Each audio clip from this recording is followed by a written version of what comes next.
नमस्ते दोस्तों। तो इस वीडियो में हम शुरू करेंगे बिजनेस स्टडीज़ का क्लास 12 का चैप्टर नंबर 2, जो कि है प्रिंसिपल ऑफ मैनेजमेंट। पिछले 2 वीडियोस में हमने कवर किया था चैप्टर 1। हालांकि वो एक वीडियो में भी आ जाता, पर वीडियो लगभग 1 घंटे से ऊपर का हो जाता है और फिर वो बात नहीं रह जाती है वीडियो में।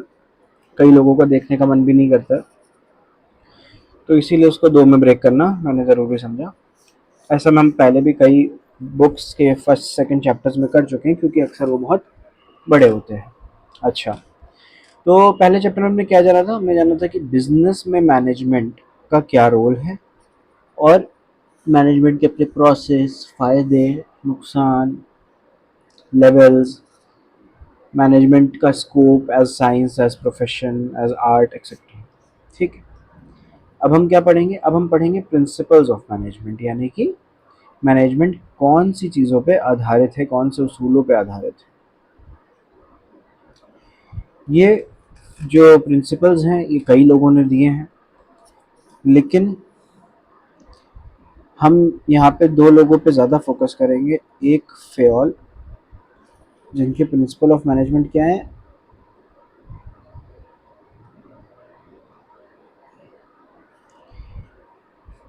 बेस्ड है पूरी तरीके से बिजनेस मैनेजमेंट पर। बट दूसरे जो हम पढ़ेंगे एफ डब्ल्यू टेलर के, वो एक्चुअली साइंटिफिक मैनेजमेंट पे ज़्यादा आधारित है। इसके अलावा हम प्रिंसिपल्स जो होते हैं मैनेजमेंट के, उनकी कैरेक्टरिस्टिक्स क्या है, वो कैसे होते हैं, इम्पोर्टेंस क्यों ज़रूरी है, ये है ना। और यहाँ पे F W Taylor and scientific management लिखा है, उसके बाद लिखा है प्रिंसिपल्स ऑफ साइंटिफिक मैनेजमेंट, क्योंकि एफ डब्ल्यू टेलर ने जो प्रिंसिपल्स दिए थे वो साइंटिफिक मैनेजमेंट के थे। ठीक है, इस साइंटिफिक मैनेजमेंट की कुछ टेक्निक्स भी बताई गई हैं। अच्छा, इन दोनों के यानी कि फेयोल और टेलर, इनके प्रिंसिपल्स में फ़र्क क्या था, इनकी सोच में क्या फ़र्क था ना, एक कंपैरिजन भी हम देखेंगे लास्ट में। ठीक है, कोशिश करेंगे इस चैप्टर को एक ही वीडियो में ख़त्म कर दें, चाहे भले ही 40 प्लस मिनट्स का हो जाए। ठीक, चलिए शुरू करते हैं। इंट्रोडक्शन। सबसे पहले तो मैनेजमेंट क्या है? मैनेजमेंट को कई सारे फंक्शन परफॉर्म करने पड़ते हैं, हमने पीछे ही देखा था। प्लानिंग, ऑर्गेनाइजिंग, स्टाफिंग, ये सब चीज़ें, जिससे कि ऑर्गेनाइजेशन गोल अचीव हो सके। ऐसे मैनेजमेंट फंक्शन को इफेक्टिव तरीके से अगर परफॉर्म करना है, मतलब बिना किसी गलती के, ठीक है, तो वो कैसे होता है? वो प्रिंसिपल ऑफ मैनेजमेंट को अप्लाई करके होता है। ठीक, क्या है ये प्रिंसिपल्स? ये ब्रॉड यानी कि काफ़ी लार्जली बोलते हैं इनको। ठीक है, स्पेसिफाई नहीं करते बहुत ज़्यादा कि अच्छा आप अगर फॉर एग्ज़ाम्पल आप एक बिज़नेस चला रहे हो, उसमें रिक्रूटमेंट करते टाइम आपको मिडिल लेवल मैनेजर्स चाहिए थे 2 से 3, और आपके सामने 20 लोग आए थे। वो 20 लोगों में 5 की क्वालिफिकेशन बहुत अच्छी थी, 5 का एक्सपीरियंस अच्छा था, 10 एकदम फ्रेशर थे। जो फ्रेशर्स थे उसमें से 5 बहुत अच्छी यूनिवर्सिटी से अच्छे एकेडमिक रिकॉर्ड के साथ पढ़ के आए थे, और जो बाकी 5 थे वो ऐसे ही वैसे अनसुने कॉलेजेस से उन्होंने कोर्स किया था। तो आप इनमें से किन्हें चुनेंगे? अगर आपको 4 लोग चुनने हैं, अगर आप मिक्स चुनेंगे तो कितने कहाँ से उठाएंगे, एक्सेट्रा। इतना ज़्यादा स्पेसिफिक नहीं होता है प्रिंसिपल ऑफ मैनेजमेंट। ठीक है, ये जो हम बात कर रहे थे अभी क्या थी, बहुत ज़्यादा स्पेसिफाई करते चले जा रहे थे। ये ब्रॉड होते हैं, यानी कि मोटी मोटी बात कहते हैं, और जनरल गाइडलाइंस होते हैं, मतलब कि सभी लगभग यूज़ कर रहे होते हैं जब उन्हें कोई भी डिसीजन मेकिंग या मैनेजर्स का बिहेवियर को कंट्रोल करना होता है या पे चेक लगाना होता है, तो वो इनका यूज़ करते हैं। ठीक, कई मैनेजर डिसीजन मेकिंग के लिए अपनी खुद की प्रॉब्लम सॉल्व करने के लिए, खुद की इन द सेंस इंडिविजुअल नहीं, मतलब कई बार दूसरों का बिहेवियर सेट नहीं बल्कि अपने बिहेवियर पे काबू पाने के लिए भी इसका यूज़ करते हैं। ठीक है, ये रूल्स नहीं है स्ट्रिक्ट कि इन्हें फॉलो नहीं किया तो बहुत गलत हो जाएगा। ठीक है, ये क्या है? ये आपके केवल गाइड है, आपको हेल्प लेनी है तो आपके काम में आएंगे।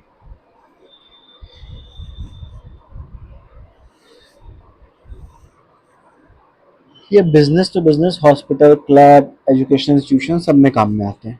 ठीक, अब ये जो मैनेजमेंट प्रिंसिपल होते हैं वो प्योर साइंस प्रिंसिपल से कितने अलग होते हैं? ऐसा क्यों पूछा जा रहा है? क्योंकि आगे जाके हम साइंटिफिक प्रिंसिपल्स पढ़ेंगे, है ना, साइंटिफिक मैनेजमेंट के प्रिंसिपल पढ़ेंगे इसलिए। पहली बात तो मैनेजमेंट प्रिंसिपल बहुत ज़्यादा फ्लेक्सिबल होते हैं, जबकि प्योर साइंस प्रिंसिपल, ये साइंटिफिक मैनेजमेंट के भी नहीं है, ध्यान दीजिएगा, ये किसके हैं, प्योर साइंस के, जो आपने शायद 9-10 तक पढ़ी हो शायद, है ना, क्योंकि कुछ बोर्ड्स में क्या है, आपका 9-10 में भी कॉमर्स है, तो 8 तक तो आपने ज़रूर पढ़ी होगी। तो उसमें कुछ प्रिंसिपल्स होते हैं ना, बहुत ज़्यादा तो मुझे नहीं मालूम, left hand thumb rule, right hand thumb rule, E is equals to M C square, और इस तरीके की चीज़ें, है ना, मैग्नेट को पानी में छोड़ा तो उसका नॉर्थ पोल आपको नॉर्थ डायरेक्शन की ओर टर्न होता दिखेगा, एक्सेट्रा। तो जो आपके मैनेजमेंट प्रिंसिपल होते हैं ये फ्लेक्सिबल होते हैं। प्योर साइंस प्रिंसिपल आपने जैसे कि अभी याद किया होगा, जब मैंने अभी बताया चीज़ें एग्जांपल में दी, तो आपको याद आया होगा कि बहुत रिजिड होते थे। रिजिड इन द सेंस आप उन्हें बदल नहीं सकते, वो जो है एरर फ्री है लगभग, और हमेशा के लिए लागू होते हैं, टाइम और जगह से फर्क नहीं पड़ता। एप्लीकेशन, मैनेजमेंट प्रिंसिपल क्या है, क्रिएटिवली अप्लाई होते हैं, क्योंकि वो अनप्रिडिक्टेबल ह्यूमन बिहेवियर से डील कर रहे होते हैं, है ना। तो ह्यूमन बिहेवियर अनप्रिडिक्टेबल ही तो है, आपको पता तो है नहीं कि कब कौन कैसा बिहेव करेगा, तो इसीलिए आपको एक क्रिएटिविटी चाहिए होती है, एक सिचुएशन के हिसाब से अपने एक्सपीरियंस के बेसिस पे आप उस समय का एक अलग तरीका निकालते हो सिचुएशन के अकर होने पे। क्योंकि प्योर साइंस प्रिंसिपल क्या है, स्टैटिक है, एब्सोल्यूट है मैनर में, हमेशा वही एक चीज़ होगी। For example A to B का कन्वर्जन प्रोसेस होगा, तभी ये एक्स प्रिंसिपल इस पे अप्लाई होगा, तो ये हमेशा ऐसा ही डिट्टो होगा और हमेशा ही ये अप्लाई होगा। ऐसे होते हैं प्योर साइंस प्रिंसिपल, है ना। रिलेशन विद एनवायरनमेंट, मैनेजमेंट को हमेशा पेस रखना होता है एनवायरनमेंट के साथ, क्योंकि चेंजिंग एनवायरनमेंट ह्यूमन बिहेवियर को भी चेंज करता है, और और भी बिजनेस जिन सिचुएशन से अफेक्ट हो रहा है उन्हें भी चेंज करता है। जबकि प्योर साइंस प्रिंसिपल का ऐसा नहीं है, वो चेंजिंग एनवायरनमेंट के साथ या टाइम के भी साथ, चेंजिंग टाइम के साथ भी बदलते नहीं हैं।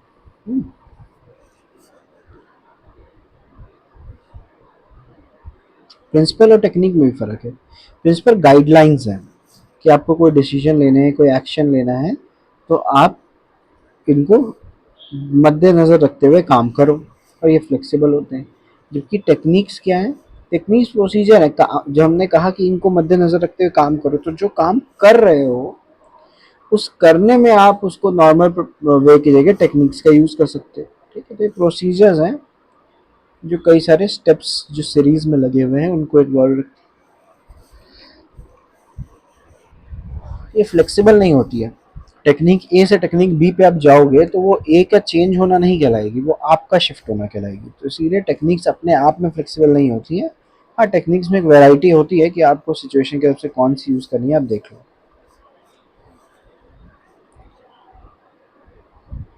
इसी तरह से कई सारे डिफरेंसेस आते हैं, प्रिंसिपल वर्सेस वैल्यू, कुछ चीज़ें होमवर्क में देता हूँ अक्सर मैं डिफरेंस में, तो ऐसे इसीलिए आज मैं ये दे देता हूँ, ठीक है। Derivation of principle of management, यानी कि कहाँ से डेराइव हुआ ये, किसने खोजे, किसने पहली बार बताया कि हाँ भाई हमें मैनेजमेंट की एक्टिविटी परफॉर्म करने के लिए कुछ चीज़ों को पहले से नोट डाउन कर लेना चाहिए, ध्यान में रखना चाहिए। तो पहले तो प्रिंसिपल्स डिराइव हुए ऑब्जर्वेशन से। जब कई सारे मैनेजमेंट थिंकर्स और रिसर्चर्स ने ध्यान दिया कि कुछ इवेंट हैं जो प्रैक्टिस में आने से, उनको एनालाइज करने से जो है कि कहते हैं कि हम कुछ गाइडलाइन बना सकते हैं जो बाद में काम आ सकती है। तो ये चीज़ ऑब्जर्व करी कुछ लोगों ने, फिर आया एक्सपेरिमेंटेशन। ऑब्जर्वेशन के थ्रू जो गाइडलाइन ने डेवलप की उन्हें बार बार एक्सपेरिमेंट किया गया, ये देखने के लिए कि क्या ये गाइडलाइंस काम करती हैं कि नहीं, क्या ऐसा करने से हमेशा हम इस चीज़ से बच सकते हैं, क्या प्रोसेस ए अपनाने से हम हमेशा प्रोसेस बी से, ओह सॉरी, जो लॉस पी है या रिस्क है पी का, उसे दूर किया जा सकता है कि नहीं। तो इस तरीके से एक्सपेरिमेंट किया गया, और जब वो कई सारी कंडीशंस में अलग अलग सेम रिजल्ट देने लगे, तो गाइडलाइन क्या बन गए, वही गाइडलाइन बन गए प्रिंसिपल। इस तरीके से डराइव हुए। और ऐसे ही आगे भी जब कभी आपको प्रिंसिपल किसी को डराइव करने हो तो इस तरह से कर सकते हैं।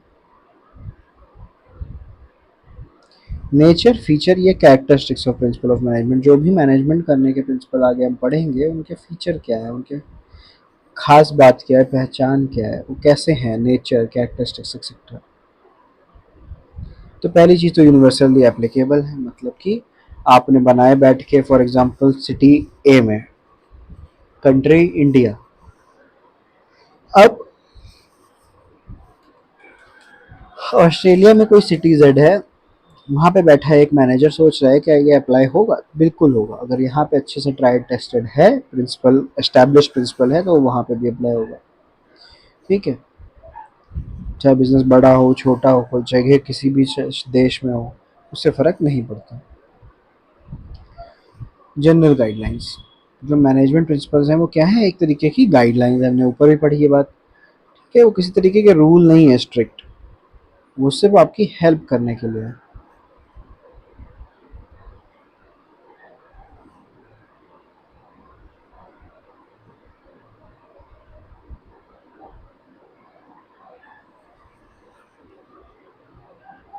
इसके बाद आता है आपका formed by practice and experimentation, ये भी हमने ऊपर जाना कि ये कैसे फॉर्म किए गए हैं, कई सारी प्रैक्टिस और एक्सपेरिमेंटेशन के बाद जब ये पाया गया है कि हर तरीके की सिचुएशन, हर तरीके की लोकेशन पे काम करते हैं, छोटा बिजनेस हो बड़ा बिजनेस, किसी किसी भी गुड या सर्विस में डील कर रहा हो, ये काम करते ही करते हैं, तभी इन एस्टैब्लिश्ड गाइडलाइंस या प्रिंसिपल्स बोला गया है। फ्लेक्सिबल है, समय के हिसाब से, सिचुएशन के हिसाब से इन्हें चेंज या टर्न किया जा सकता है, ठीक है, मोल्ड किया जा सकता है।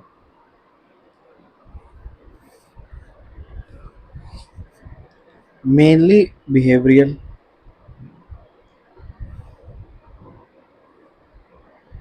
प्रिंसिपल ऑफ मैनेजमेंट किस चीज़ पे एम करते हैं, इन्फ्लुएंस करते हैं ये ह्यूमन बिहेवियर को, क्योंकि सारा काम तो ह्यूमन बीइंग ही कर रहे हैं, मैनेजर, एम्प्लॉय, वर्कर, सब कौन है, सब के सब ह्यूमन बींग्स हैं। भाई अगर आपको मशीनों से ही काम लेना होगा, केवल केवल और केवल मशीनों से, मान लीजिए आप 10 साल आगे चले गए और सब कुछ रोबोटिक है किसी फैक्ट्री में, तो फिर आपको मैनेजमेंट की जरूरत ही क्या बचेगी। आपको तो कुछ लोग, एक दो लोगों की जरूरत पड़ेगी जो मशीन का स्विच ऑन करें, रोबोट का स्विच ऑन करें, उन्हें थोड़े से इंस्ट्रक्शन दें और शाम को उनका स्विच ऑफ कर दें, उन्हें चार्जिंग पे लगाना हो तो चार्जिंग पे लगा दें, जैसे भी टाइप के रोबोट्स हैं उससे, उस हिसाब से। और तो कुछ ऐसा है नहीं जिसमें चेंज किया जा सकता होगा। लेकिन ह्यूमन बिहेवियर में तो कितनी चीज़ें मोल्ड हो सकती है, मोटिवेट कर सकते हो आप कुछ लोगों को।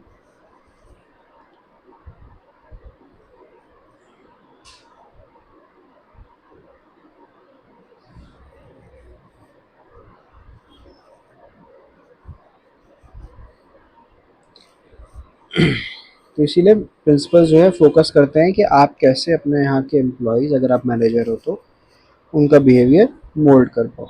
ठीक है,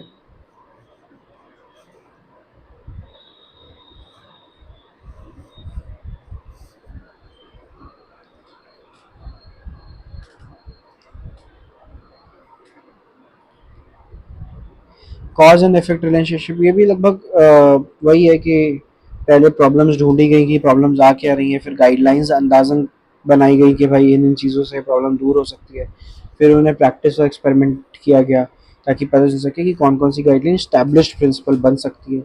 तो वही लगभग कॉज एंड इफेक्ट रिलेशनशिप है कि भाई प्रिंसिपल ऑफ मैनेजमेंट क्या है, एक रिलेशनशिप बनाना चाहते हैं कि भाई ये कॉज होता है तो इसका ये इफेक्ट होता है ना, ये प्रॉब्लम आती है तो इससे नुकसान होता है, लेकिन उनके बीच में हम ये वाला प्रिंसिपल यूज़ करेंगे तो दूरी ख़त्म हो जाएगी, ये प्रॉब्लम ख़त्म हो जाएगी। तो इस तरीके का कॉज एंड इफेक्ट को, यानी कि चीज़ों को होने पे चेक करना और उनको उनमें अपने स्टैब्लिश चीज़ों को अप्लाई करके फिर रीचेक करना, ये सब चीज़ें कॉज एंड इफेक्ट में आती हैं।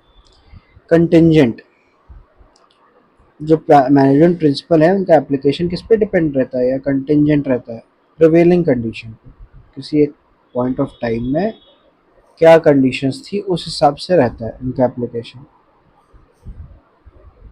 लेकिन अगर पूरी पूरी सिचुएशन ही बदलने लग जाए तो उनको सूटेबली अमेंड करना पड़ता है। अब जैसे भी मैंने आपसे कहा था एग्जांपल कि 10 साल बाद मान लीजिए रोबोट आ गए, अब रोबोट आने पर ज़रूरी नहीं है कि सीधे ही एकदम से मैनेजमेंट का काम ख़त्म हो गया। ये पिछले कई सालों में घट रहा होगा, अगले 10 सालों में भी और घटता ही चला जाएगा, और तब जाके ये ज़ीरो होगा जब रोबोट पूरी तरह से सामने आ जाएंगे। 10 का 20 साल भी हो सकता है, 15 साल भी हो सकता है, 8 साल भी हो सकता है, वो एक एग्जाम्पल है केवल। ठीक है। लेकिन क्या हुआ कि मैनेजमेंट को सिचुएशन के हिसाब से बदलना रहा होगा, मैनेजमेंट के प्रिंसिपल्स को भी समय के हिसाब से बदलना पड़ा होगा। ठीक है। क्योंकि कभी कभी वो रिलेवेंट हुए होंगे टेक्नोलॉजिकल चेंज की वजह से, मॉडर्नाइजेशन की वजह से। एआई का ज़माना आ गया, आप देखिए, आर्टिफिशियल इंटेलिजेंस। सिग्निफिकेंस और importance of principle of management, यानी कि जो मैनेजमेंट के प्रिंसिपल्स हैं उनकी इम्पोर्टेंस क्या है, वो क्यों ज़रूरत है। देखिए, सबसे पहले तो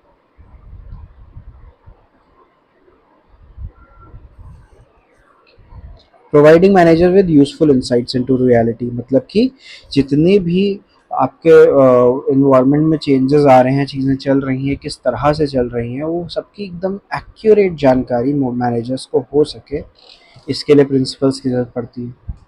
ये सब आप थोड़ा सा, आपको और क्लैरिटी मिलेगी जब आप एक्चुअल प्रिंसिपल्स पढ़ोगे और समझोगे। ठीक है।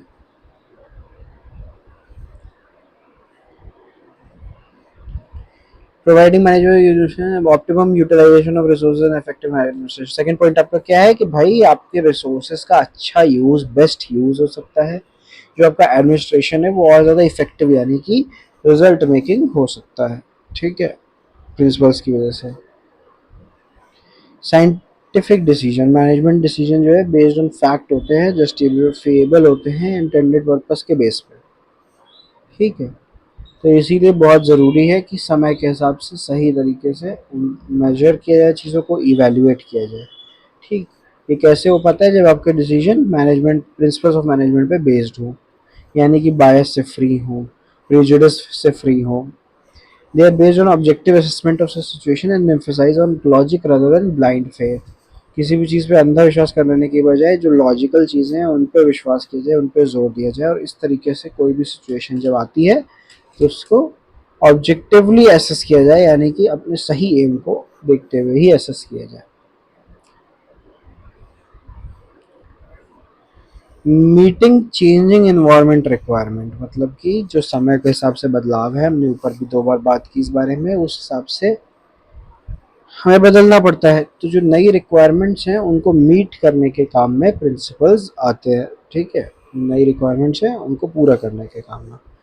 फुलफिलिंग सोशल रिस्पॉन्सिबिलिटी, कई सारे प्रिंसिपल और मैनेजमेंट इस चीज़ पे भी फोकस करते हैं कि भाई हम अगर एक बिज़नेस है या हम एक बिज़नेस चला रहे हैं तो हमारे बिज़नेस की सोसाइटी के प्रति भी एक ज़िम्मेदारी है। आजकल कॉर्पोरेट सोशल रिस्पॉन्सिबिलिटी, सीएसआर नाम के से ये चीज़ बहुत फेमस है कॉर्पोरेट में। आप पौधे लगाओ, आप इन्वायरमेंट बचाओ, आप सरकार की अच्छी योजनाओं का प्रचार करो अपने प्रचार के साथ साथ, है ना, उससे जुड़ो, उस पर जोर दो। ये सब चीज़ें ध्यान में रखनी होती हैं।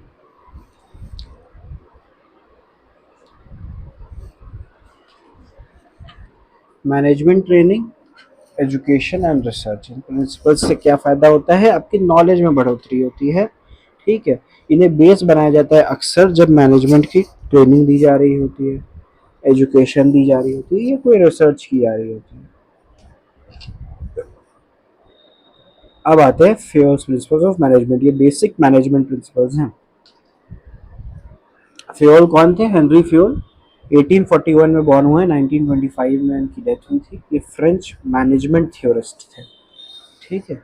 इन्होंने mining academy of saint Etienne 1860 से इन्होंने माइनिंग इंजीनियरिंग करी।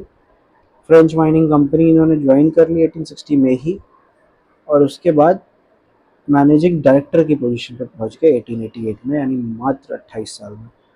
उस समय कंपनी जो है बैंकरप्सी की वर्ज पे थी, मतलब कि डूबने वाली थी, दिवालिया होने वाली थी।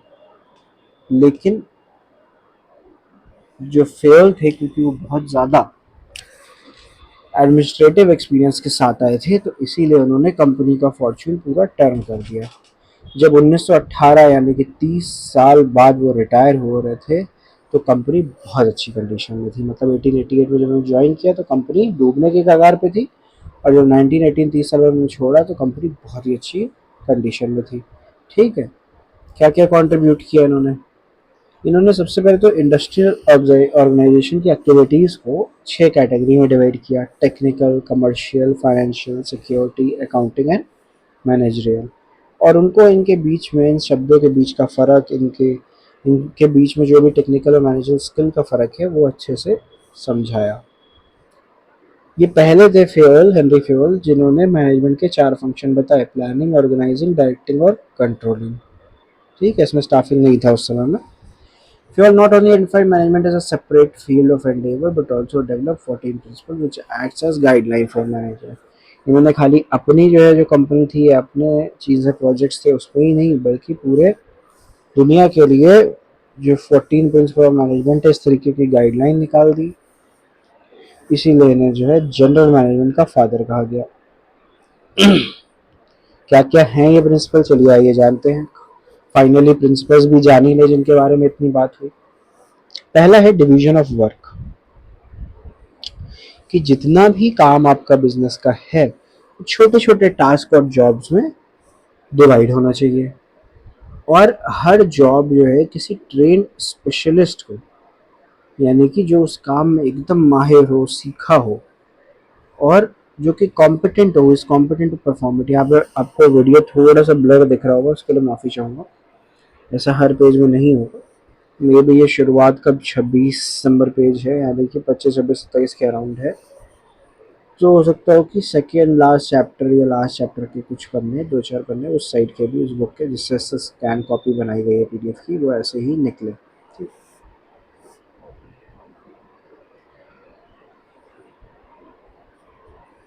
तो जो ट्रेंड हो उस चीज़ में, स्पेशलिस्ट हो उस काम में, जो कॉम्पिटेंट हो उसको परफॉर्म करने के लिए, यानी कि काबिल, ठीक, उसी को काम दिया जाए, है ना।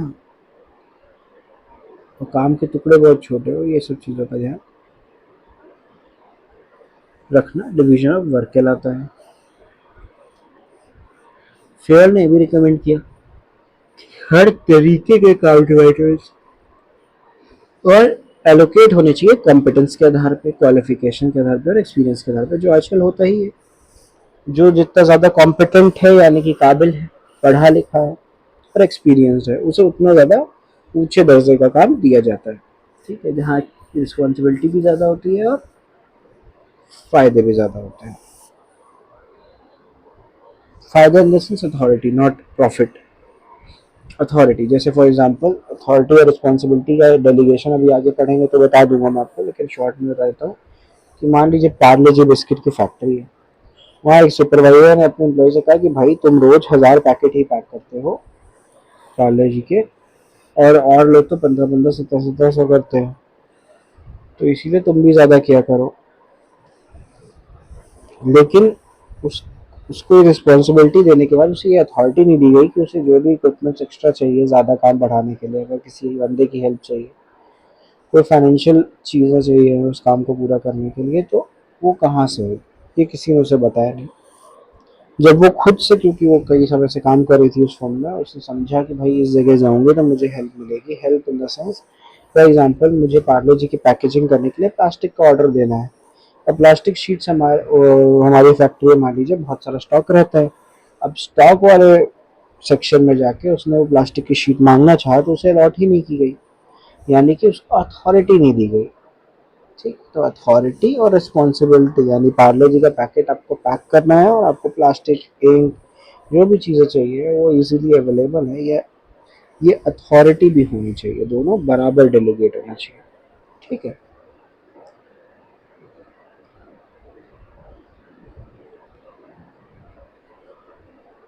देखिए, मैंने अभी आपसे अथॉरिटी रिस्पॉन्सिबिलिटी की बात की कि इनका वजन बराबर होना चाहिए, should be in a proper balance. क्योंकि आप फिर काम होगा कैसे, आप बस रिस्पॉन्सिबिलिटी देते जाओगे, सामने वाले के पास कोई अथॉरिटी नहीं है तो वो काम कैसे कर पाएगा। कुछ ना कुछ प्रॉब्लम आज नहीं तो कल आ ही जाएगी, तो इसीलिए इसका बैलेंस होना बहुत ज़रूरी होता है।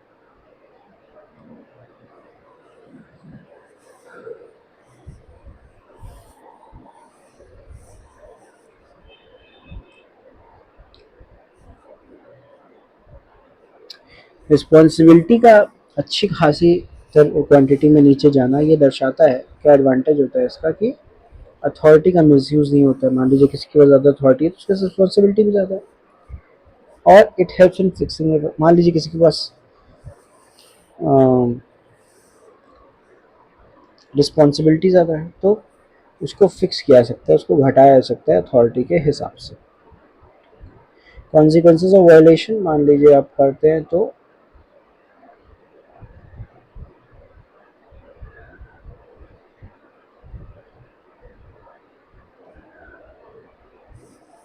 कुछ समझ में नहीं आई ये लाइन मुझे।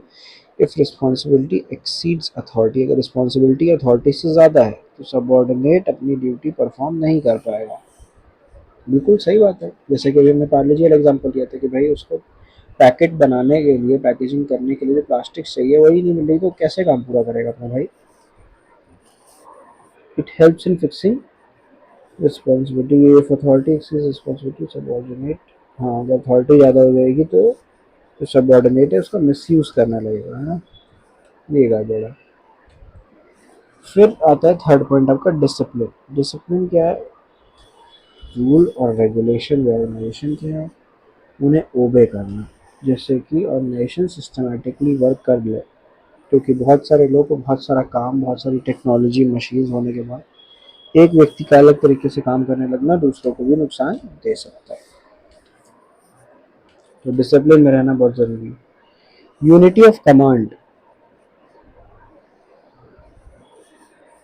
यानी कि जिससे भी किसी भी वर्कर को कमांड मिल रहा है, चाहे किसी सुपरवाइजर से, चाहे किसी लीडर से, है ना, या किसी मिडिल लेवल मैनेजर से डायरेक्ट काम मिल रहा है, तो भी वो स्पेसिफिक होना चाहिए। हर एम्प्लॉय को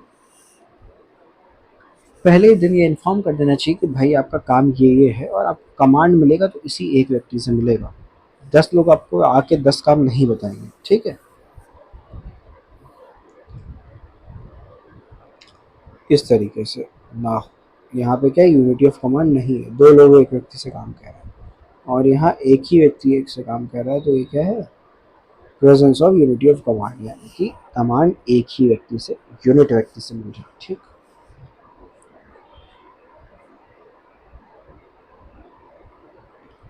फिर आता है आपका यूनिटी ऑफ डायरेक्शन, यानी कि सॉरी,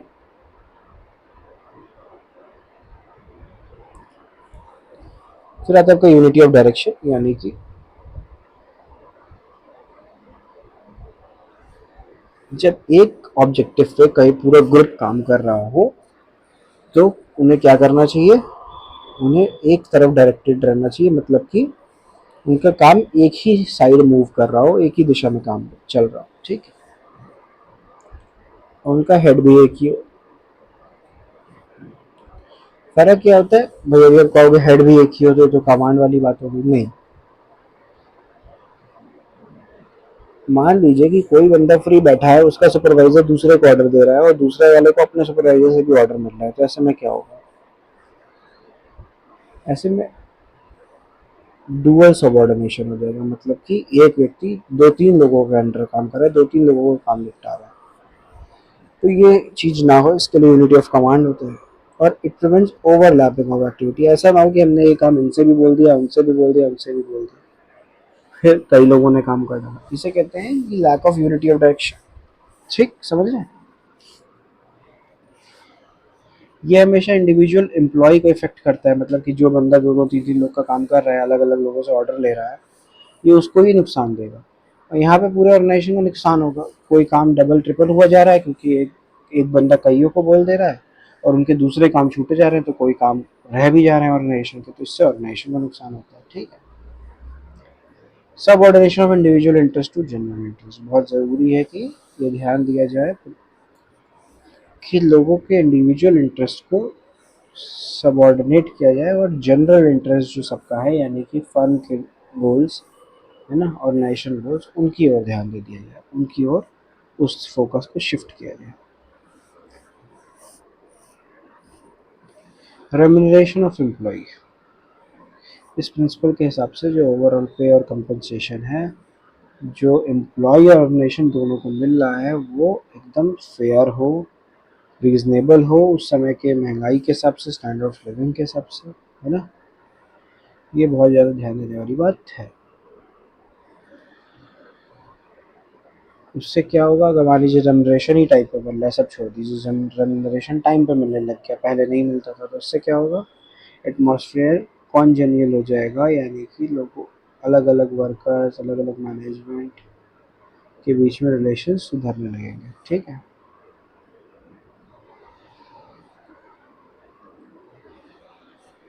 सेंट्रलाइजेशन एंड डिसेंट्रलाइजेशन, इस प्रिंसिपल के हिसाब से क्या है भाई, पावर, अथॉरिटी है ना, रिस्पॉन्सिबिलिटी, ये सब एक जगह केंद्रित कर देना टॉप लेवल की ओर, इसे सेंट्रलाइजेशन कहते हैं। और टॉप लेवल से मिडिल फिर लोअर की ओर डिवाइड कर देना, डिस्ट्रीब्यूट कर देना, डिसेंट्रलाइजेशन कहलाता है। ठीक। केवल ये दो सिंगल वर्ड ऐसे हैं जिनकी मीनिंग तो हम अलग से पढ़ चुके हैं, लेकिन वो इनकी मीनिंग है और ये वर्ड एज जिस पूछे जा सकते हैं, ये हमें नहीं पता था। ठीक। इसके हमने जाना स्केलर चेन, मतलब कि हर कोई अपने लेवल के व्यक्ति से कम्युनिकेट करे और अपने ऊपर वाले को रिपोर्ट दे, अपने ऊपर वाले से काम ले। ठीक है। इसका वाइस वर्सा कहीं भी ना हो कि नीचे वाला ऊपर वाले को काम बता दे रहा है, साथ वाले को काम बता दे रहा है कि ये कर दो, ऐसा नहीं होना चाहिए। 10th होता है ऑर्डर। इस प्रिंसिपल के हिसाब से क्या है कि हर चीज़ के लिए कुछ ना कुछ जगह, कुछ ना कुछ, कोई ना कोई व्यक्ति अलॉटेड होना चाहिए हर काम के लिए। ठीक। इसको बोलते हैं ऑर्डर।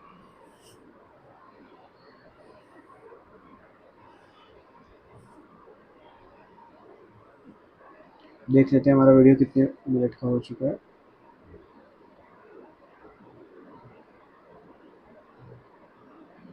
31 मिनट्स का।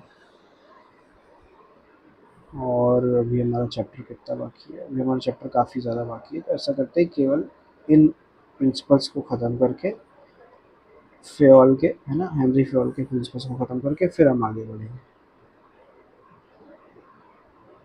अगले वीडियो में, बाकी चीज़ें हम कंप्लीट करेंगे। देखिए, इक्विटी के प्रिंसिपल के हिसाब से कोई भी डिस्क्रिमिनेशन ना हो, religion, language, caste, sex, belief, nationality, इन सब के बेसिस पे कोई भी डिफ्रेंशिएशन ना हो एम्प्लॉयज़ के बीच, ये ध्यान रखना बहुत ज़रूरी होता है। इसको कहते हैं principle of equity. Stability of personal, है ना, बहुत ज़्यादा एफर्ट होना चाहिए जिससे कि कंटिन्यूटी रहे टेन्योर के।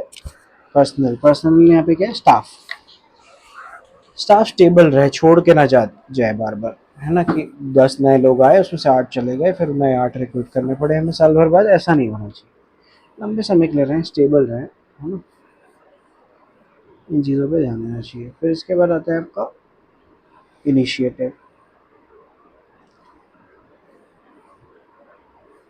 वर्कर्स को भी इनकरेज करना चाहिए कि, और अपॉर्चुनिटी देनी चाहिए जिससे वो भी इनिशिएट कर सके कि भाई प्लान्स बन रहे हैं कंपनी को लेके, आगे की प्लानिंग हो रही है, प्लान्स एग्जीक्यूट होने हैं, किस तरह से होंगे, क्या प्लान बनाए, इसमें क्या चेंजेस किए, इस तरीके से उन्हें इन्वॉल्व करना वर्कर्स को बहुत ज़रूरी है।